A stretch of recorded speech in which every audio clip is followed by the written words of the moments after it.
Puji Tuhan saudara sekalian, saya percaya kita semuanya diberkati Tuhan. Roh Kudus Tuhan membimbing, menuntun kita dalam keadaan sehat, dan kita bisa melayani, kita bisa nikmati firman Tuhan. Mari kita sama-sama berdoa. Saya akan undang Johnny John untuk baca firman Tuhan.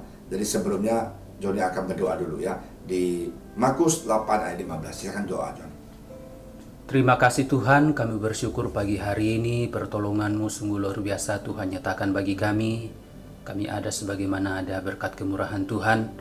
Sebentar kami akan dengarkan firman Tuhan, kami membuka hati kami Tuhan. Tuhan pimpin kami, Tuhan berkati kami lewat firman-Mu, sehingga kami boleh menjalani sepanjang hari ini dengan kekuatan dari Tuhan. Di dalam nama Yesus kami berdoa dan mengucap syukur, haleluya, amin. Puji Tuhan saudara sekalian, ayat ini di Markus 8:15 begitu luar biasa. Kemarin waktu kita Bible study, ada orang bilang, bagaimana saya tahu kita dewasa? Apakah kita mau dengar orang yang biasa-biasa menyampaikan firman Tuhan?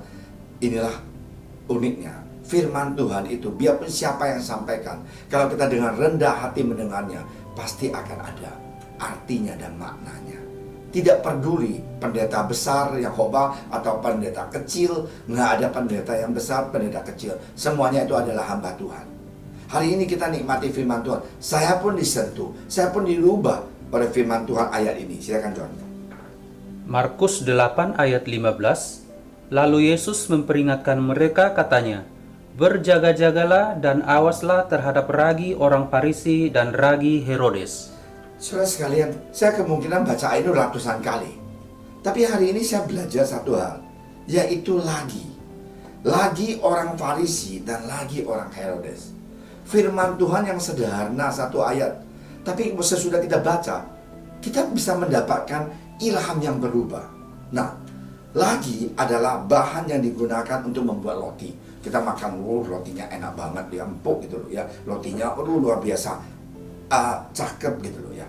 Nah, dengan adanya lagi di dalam adonan membuat gumparan tepung yang menjadi bahan baku roti bisa mengembang, mempunyai motif, mempunyai gambar dan segalanya. Sedikit lagi akan menghamiri seluruh adonan. Lagi memberikan pengaruh kepada berbagai bahan yang tercampur dengannya. Ya, kita campur sedikit saja. Tidak hanya pengaruh kecil, tetapi pengaruh yang besar. Hanya sedikit lagi bisa besar. Keberadaan lagi membuat roti terlihat baik di mata orang. Dan bagus sekali gitu. Nah, berbeda dengan garam yang memberikan pengaruh dari dalam. Seperti ikan yang digarami bentuknya. Nah, jadi kita lihat lagi ini enak dilihat gitu loh. Tetapi sebenarnya tidak terlalu baik ya. Nah, apa yang terjadi kalau garam itu ikannya menjadi asin? Ya, lagi memberikan pengaruh yang terlihat di mata. Cantik sekali, bagus sekali. Adonan roti yang diberikan lagi bentuknya berubah dan terlihat dari luar.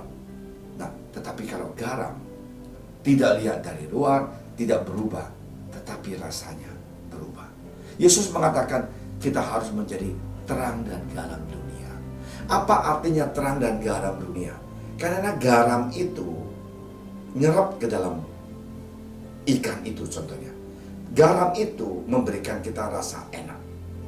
Tetapi kalau lagi itu merubah, hanya dilihat dari luar, itu namanya sintetik ya, ataupun paint atau faint gitu bahasa Inggris ya, yang di luar dari luar. Nah, beda sekali. Jadi garam pengaruh dari dalam. Nah, Yesus Kristus mengingatkan murid-muridnya tentang berbahayanya lagi orang Farisi. Kenapa? Orang Farisi adalah orang-orang yang mempelajari Taurat. Mereka pintar dengan sungguh-sungguh dan menekankan tentang pentingnya hidup sesuai dengan hukum tersebut. Dia pintar tahu ayat-ayat, semuanya dia tahu.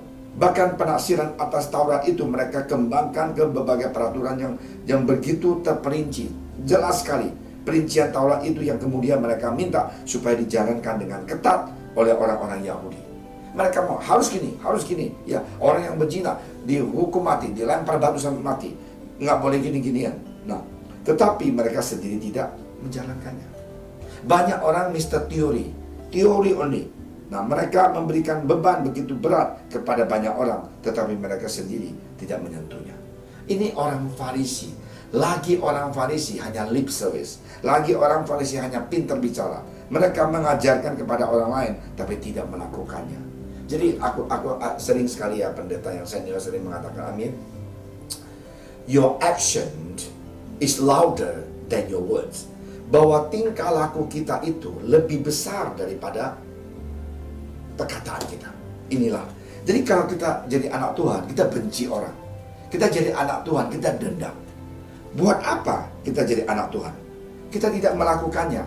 Nah, cara orang Farisi memandang Taurat dan menekankan perasaan secara jasmani membuat mereka menjadi orang yang munafik. Mereka bisa berdoa di jalanan, menunjukkan kepada orang lain bagaimana rohaninya mereka. Nah, inilah celaka. Marilah kita jadi anak Tuhan. Jangan kita seperti orang Farisi.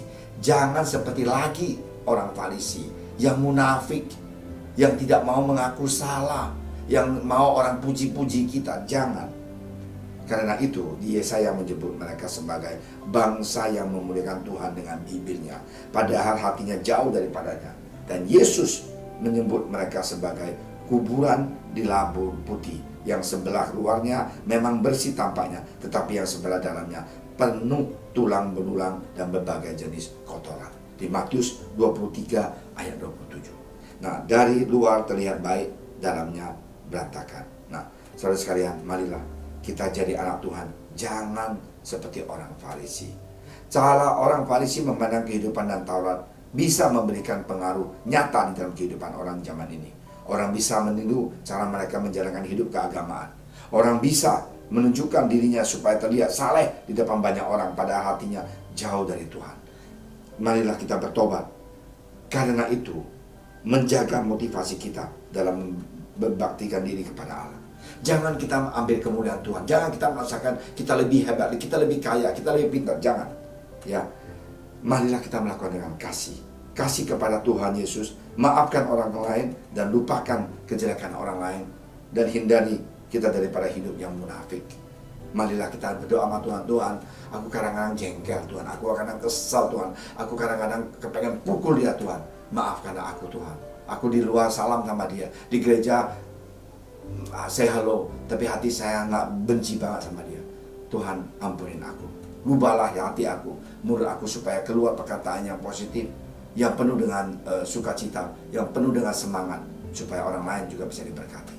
Kita berdoa, minta Tuhan rubah kita. Amin. Mari kita sama-sama berdoa. Tuhan Yesus, terima kasih Tuhan atas firman Kau hari ini. Kita tidak mau seperti dari orang Farisi dan lagi orang Herodes. Rubahlah kami Tuhan, bentuklah kami Tuhan, maafkanlah kami Tuhan, supaya kami sungguh bisa menjadi anak Engkau yang takut akan Engkau dan cinta pada Engkau. Biarlah kita menjadi terang dan garam dunia ini. Dalam nama Engkau Tuhan Yesus, kami telah berdoa. Haleluya. Amin.